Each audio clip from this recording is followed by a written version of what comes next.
Hello, my dear students. Once again, welcome to your own YouTube channel, Learn English with Pradeep. I am Pradeep Kushwaha. Student, आज की class में हम narration topic पर discuss करते हैं।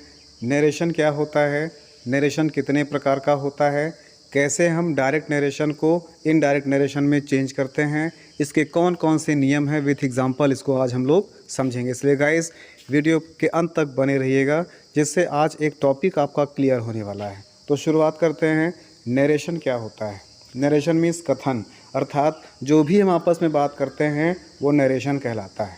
Narration वक्ता के द्वारा कही गई बात को नरेशन करते हैं, अर्थात स्पीकर जो भी अपनी बात रखता है, हम कुछ बात कहते हैं, सामने वाला कुछ बात कहता है, कोई थर्ड पर्सन कोई बात कहता है, इन सभी को नरेशन बोलते हैं। नरेशन का अर्थ ही होता है कथन, अर्थात कुछ भी कह देना नरेशन कहलाता है।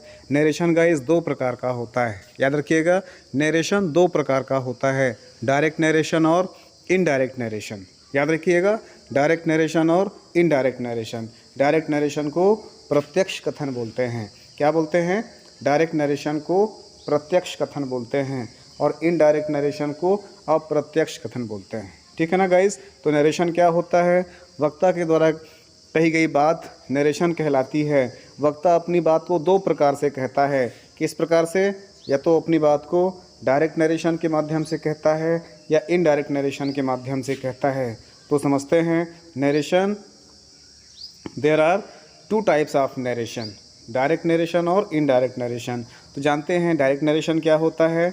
In direct narration the exact words of the speaker are quoted, अर्थात जब किसी कथन को वक्ता के शब्दों में अक्षरशः कहा जाता है तो उसे डायरेक्ट नरेशन कहते हैं। अर्थात वक्ता के द्वारा कही गई बात को ज्यों का त्यों कह देना डायरेक्ट नरेशन कहलाता है। उसमें टेंस संबंधी परिवर्तन नहीं करना है, उसमें प्रोनाउन संबंधी परिवर्तन नहीं करना है, उसमें डिस्टेंस संबंधी परिवर्तन भी नहीं करना है। जिस प्रकार से वो कहा गया है उसी प्रकार से उसी के शब्दों में अक्षरशः कह देना डायरेक्ट नरेशन कहलाता है। याद रखिएगा, नरेशन दो प्रकार का होता है, डायरेक्ट नरेशन और इनडायरेक्ट नरेशन। डायरेक्ट नरेशन क्या होता है? जब किसी कथन को वक्ता के शब्दों में क्रमशः या अक्षरशः कहा जाए तो उसे डायरेक्ट नरेशन कहते हैं। सेकंड नंबर आपका है इनडायरेक्ट नरेशन। मैंने बताया था ना, नरेशन को दो भागों में बांटा गया है, डायरेक्ट नरेशन और इनडायरेक्ट नरेशन। तो डायरेक्ट नरेशन हम लोगों ने जान लिया है। तो second topic is indirect narration. Indirect narration को हिंदी में क्या बोलते हैं? अप्रत्यक्ष कथन। अप्रत्यक्ष कथन। तो ये क्या होता है?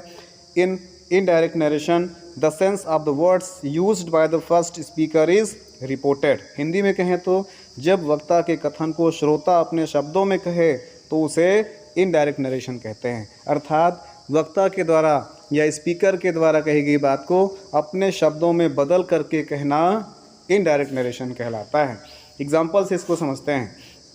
जैसे एग्जाम्पल लिखा हुआ है, Mahesh says to me I am well now. Mahesh says to me I am well now. यहाँ पर ये Mahesh says to me I am well now, ये हो गया हमारा डायरेक्ट नरेशन। ठीक है ना? अभी मैं आपको बताऊंगा डायरेक्ट नरेशन के भी दो भाग होते हैं। कौन कौन से? रिपोर्टिंग स्पीच और रिपोर्टेड स्पीच। तो याद रखिएगा, डायरेक्ट नरेशन के दो भाग होते हैं, रिपोर्टिंग स्पीच और रिपोर्टेड स्पीच। तो समझते हैं रिपोर्टिंग स्पीच क्या होता है। समझते हैं रिपोर्टिंग स्पीच क्या होता है। रिपोर्टिंग स्पीच आप देख रहे हैं, यहाँ पर कॉमा है और ये इन्वर्टेड कॉमा के अंदर है। ठीक है ना? तो कॉमा तथा इन्वर्टेड कॉमा के बाहर के भाग को रिपोर्टिंग स्पीच कहते हैं। इसमें स्पीकर होता है, अर्थात स्पीकर जिस भाग में होता है वह रिपोर्टिंग स्पीच कहलाता है। और स्पीकर जो कुछ भी कहता है वो हमारा रिपोर्टेड स्पीच में आता है।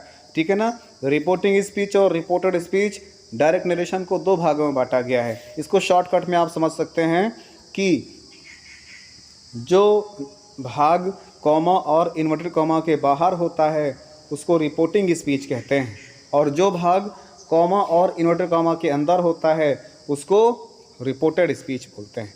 ठीक, very good. I hope you are understanding well. ठीक है, आगे बढ़ते हैं। तो समझ गए ना? अब इसको चेंज कैसे करना है। मैंने बताया ना अभी आपको कि हमें सीखना क्या है। हमें सीखना है कि कैसे डायरेक्ट नरेशन को हमें इनडायरेक्ट नरेशन में चेंज करना है। तो यहाँ पर कोई एग्जांपल समझना है, मैंने समझा दिया आपको। डायरेक्ट नरेशन 2 भागों में बटा होता है, लेकिन जब उसको इनडायरेक्ट नरेशन में चेंज करते हैं तो किसी न किसी कंजंक्शन या कनेक्टिंग वर्ड के द्वारा दोनों पार्ट को, रिपोर्टिंग स्पीच को भी और रिपोर्टेड स्पीच को आपस में जोड़ करके एक सेंटेंस बना देते हैं। उसी को कहते हैं क्या, इनडायरेक्ट नरेशन। तो यहाँ पर जैसे लिखा हुआ है, तो Mahesh says to me I am well now, इसका इनडायरेक्ट नरेशन क्या हो जाएगा, Mahesh told me that he was well now, Mahesh told me that he was well now. अब ये कैसे चेंज होगा, इसी को हमें आगे नियम के द्वारा समझना है। चलिए अगली स्लाइड पे चलते हैं, कुछ इसके नियम देख लेते हैं। जिसे इसका पहला नियम लिखा हुआ है, रिपोर्टिंग स्पीच के पर्सन के अनुसार रिपोर्टेड स्पीच के पर्सन को बदलते हैं। याद रखिएगा, मतलब क्या हुआ कहने का, रिपोर्टेड स्पीच के पर्सन को बदलते हैं।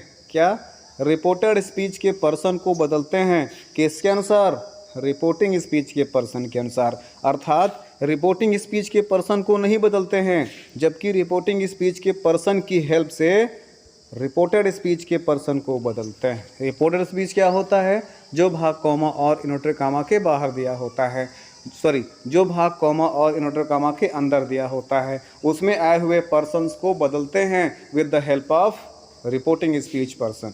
ठीक है ना। उसी प्रकार से दूसरा नियम कहता है कि रिपोर्टिंग स्पीच की क्रिया के अनुसार रिपोर्टेड स्पीच के वर्ब को बदलते हैं। क्या, रिपोर्टिंग स्पीच की वर्ब या क्रिया के अनुसार रिपोर्टेड स्पीच के वर्ब को बदलते हैं। ठीक है ना।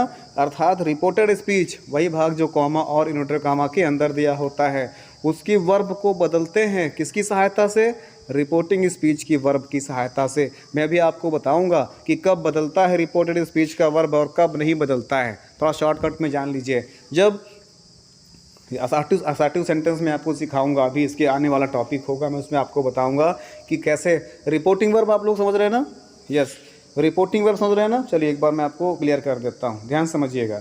जैसे ये लिखा हुआ है, ये भाग हमारा हो गया रिपोर्टिंग स्पीच, ये हो गया हमारा रिपोर्टेड स्पीच। ठीक है ना। देखिए रिपोर्टिंग स्पीच में भी सब्जेक्ट है, वर्ब है और ऑब्जेक्ट है। उसी प्रकार से रिपोर्टेड स्पीच में भी सब्जेक्ट है और वर्ब है और कॉम्प्लीमेंट है। ठीक है ना।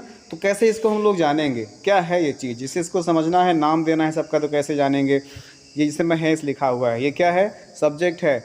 ये किस भाग का सब्जेक्ट है, रिपोर्टिंग स्पीच का सब्जेक्ट है। इसको हम लोग क्या बोल सकते हैं, रिपोर्टिंग सब्जेक्ट। याद रहेगा ना, इसको हम लोग क्या बोल सकते हैं, रिपोर्टिंग सब्जेक्ट। अच्छा ये वर्ब लिखा हुआ है ना, किसका वर्ब है, रिपोर्टिंग स्पीच का वर्ब है। इसको हम लोग क्या बोल सकते हैं, इसको हम लोग बोल सकते हैं रिपोर्टिंग वर्ब। उसी प्रकार से इसको देख लीजिए, ये ऑब्जेक्ट है ना, किसका ऑब्जेक्ट है, रिपोर्टिंग स्पीच का ऑब्जेक्ट है। इसको क्या बोल सकते हैं, रिपोर्टिंग ऑब्जेक्ट। Do understand. यहाँ पर देखिए, ये क्या है, रिपोर्टिंग सब्जेक्ट, ये क्या है, रिपोर्टिंग वर्ब, और ये क्या है, reporting object. Do understand, very good. उसी प्रकार से इधर की बात कर लेते हैं। ये भी सब्जेक्ट है, वर्ब है, कॉम्प्लीमेंट है। तो इसे कैसे जानेंगे, अगर यहाँ पर ऑब्जेक्ट मान लीजिए ऑब्जेक्ट दिया होता तब कैसे करते, ये रिपोर्टेड का भाग है तो रिपोर्टेड सब्जेक्ट, रिपोर्टेड वर्ब और रिपोर्टेड ऑब्जेक्ट, इस प्रकार से हो जाता है ये। ठीक है ना गाइस, वेरी गुड। चलिए आगे बढ़ते हैं। तो इस प्रकार से पहला नियम हम लोगों ने सीख लिया है कि रिपोर्टिंग स्पीच के पर्सन के अनुसार रिपोर्टेड स्पीच के पर्सन को बदलते हैं। दूसरा नियम कहता है रिपोर्टिंग स्पीच की क्रिया के अनुसार रिपोर्टेड स्पीच की वर्ब को भी या क्रिया को बदलते हैं। ठीक है ना, आगे समझेंगे, इसको भी क्लियर हो जाएगा। तो चलो भाई, इसी प्रकार से रूल थर्ड समझते हैं। रूल थर्ड कहता है रिपोर्टिंग स्पीच के पर्सन तथा टेंस में कोई परिवर्तन नहीं किया जाता, ये यथावत रहते हैं। मैंने भी बोला ना आपको, रिपोर्टिंग स्पीच के पर्सन और टेंस को नहीं बदलते हैं, तो बदलते किसको हैं, रिपोर्टेड स्पीच के पर्सन और टेंस को बदलते हैं। किसकी सहायता से, रिपोर्टिंग स्पीच के पर्सन और टेंस की सहायता से। रिपोर्टिंग स्पीच का पर्सन और टेंस नहीं बदलेगा, ठीक है ना, रिपोर्टिंग स्पीच का पर्सन और टेंस नहीं बदलेगा। जैसे सामने एग्जांपल लिखा हुआ है, ये रिपोर्टिंग स्पीच का पर्सन और इसका टेंस नहीं बदलेगा, बदलेगा क्या, इसकी सहायता से ये वाला बदलेगा। अब आप बोलेंगे मेरे से सर सेज टू तो हम लोग टेल्स में चेंज कर देते हैं, तो टेल्स में चेंज कर दिया ना, टेल्स भी तो प्रेजेंट टेंस में है, आप उसको पास्ट या फ्यूचर में तो किया नहीं। जबकि यहाँ पर अगर सेट दिया होता तो ये इज एम आर को हम लोग वाज वर कर देते, अर्थात इसका टेंस बदल जाता। ठीक है ना। चलिए आगे बढ़ते हैं। तो आपने तीसरा नियम क्या सीखा? रिपोर्टिंग स्पीच के पर्सन तथा टेंस में कोई भी परिवर्तन नहीं करते हैं, ये यथावत रहते हैं। उसी प्रकार से रूल 4 समझिएगा, डायरेक्ट स्पीच को इनडायरेक्ट में बदलते समय कॉमा तथा इन्वर्टेड कॉमास को हटाकर उपयुक्त कनेक्टिंग वर्ड जैसे दैट, इफ़ या क्वेश्चन वर्ड का प्रयोग करते हैं। इसमें टू भी आता है। अच्छा, इंपरेटिव सेंटेंस में टू का भी प्रयोग कर देते हैं। तो इस प्रकार से ये क्या हो गया? रूल 4 कहता है डायरेक्ट स्पीच को इनडायरेक्ट में बदलते समय कॉमा तथा इन्वर्टेड कॉमास को हटा देते हैं और उसके स्थान पर किसी कंजंक्शन या कनेक्टिंग वर्ड जैसे इफ़ हो गया, दैट हो गया, वेदर हो गया, क्वेश्चन वर्ड हो गया, टू हो गया, इन सब का प्रयोग करके रिपोर्टिंग स्पीच और रिपोर्टेड स्पीच को आपस में जोड़ देते हैं। ठीक है, वेरी गुड। आगे बढ़ते हैं। इसी प्रकार से रूल 5 समझिएगा, रिपोर्टिंग वर्ब की क्रिया को निम्न प्रकार से बदलते हैं। ठीक है ना, अभी आपने सीखा रिपोर्टिंग वर्ब की जब हम लोग चेंज करेंगे तो रिपोर्टिंग वर्ब की क्रिया भी बदलेगी। कब बदलेगी? जब रिपोर्टिंग ऑब्जेक्ट दिया होगा। चलिए समझते हैं। यदि सेट टू के बाद कोई ऑब्जेक्ट हो तो उसे टोल्ड में बदल देते हैं। याद रखिएगा, सेट टू के बाद अगर ऑब्जेक्ट दिया है तो उसे टोल्ड में चेंज कर देते हैं। उसी प्रकार सेट टू के बाद कोई ऑब्जेक्ट नहीं दिया हुआ है तो उसे सेड में ही रहने देते हैं, उसको नहीं बदलते हैं। ठीक, चलिए आगे बढ़ते हैं। इसमें रिपोर्टेड वर्ब को निम्न पैटर्न के अनुसार लिखा जा सकता है। ये पैटर्न क्या है समझ लेते हैं। जैसे यहाँ पर मैंने दिया है पर्सन, तो पर्सन 3 होते हैं, फर्स्ट पर्सन, सेकंड पर्सन और थर्ड पर्सन। फर्स्ट पर्सन में क्या क्या आता है? आई और वी आता है। सेकंड पर्सन में क्या आता है? यू और दाऊ आता है। उसी प्रकार थर्ड पर्सन में क्या आता है? ही, शी, इट, दे, हु और कोई भी नाउन आते हैं। ये सभी हमारे थर्ड पर्सन में आते हैं। तो अब जानना क्या है इसमें? हम लोग जानेंगे केस 3 होते हैं, सब्जेक्टिव केस, ऑब्जेक्टिव केस और पोसेसिव केस। सब्जेक्टिव केस में आपका जैसे आई हो गया, वी हो गया, दाऊ, यू, ही, शी, इट, दे और हु या कोई भी इस प्रकार से आ सकते हैं। ठीक है ना। उसी प्रकार ऑब्जेक्टिव केस में क्या करेंगे? आई का ऑब्जेक्टिव केस मी होता है, वी का ऑब्जेक्टिव केस अस होता है। उसी प्रकार से दाऊ का ऑब्जेक्टिव केस दाई होता है या दी होता है, यू का ऑब्जेक्टिव केस यू ही रहता है। उसी प्रकार ही का हिम, शी का हर, इट का इट, दे का देम और इस प्रकार से चेंज करते हैं। चलिए अब थोड़ा सा क्लियर कर लेते हैं। मैंने बताया भी आपको सब्जेक्टिव केस, ऑब्जेक्टिव केस और पोसेसिव केस। तो आई को हम लोग जब चेंज करेंगे आई, मी, माई और माइन हो जाता है। अब बोलेंगे माई और माइन क्या होते हैं? तो ये पोसेसिव एडजेक्टिव हो गया, ये पोसेसिव प्रोनाउन हो गया। ठीक है ना, स्पष्ट है। आई, मी, माई, माइन याद कैसे करना है? आई, मी, माई और माइन। उसी प्रकार वी, अस, अवर, दाऊ, दी, दाई और दाइन, यू, योर और योर्स, ही, हिम, हिज, बस इतना ही रहता है। शी, हर और हर्स। उसी प्रकार से इट, इट्स, दे, देम, दियर और दियर्स। उसी प्रकार से हु, हुम और हुज।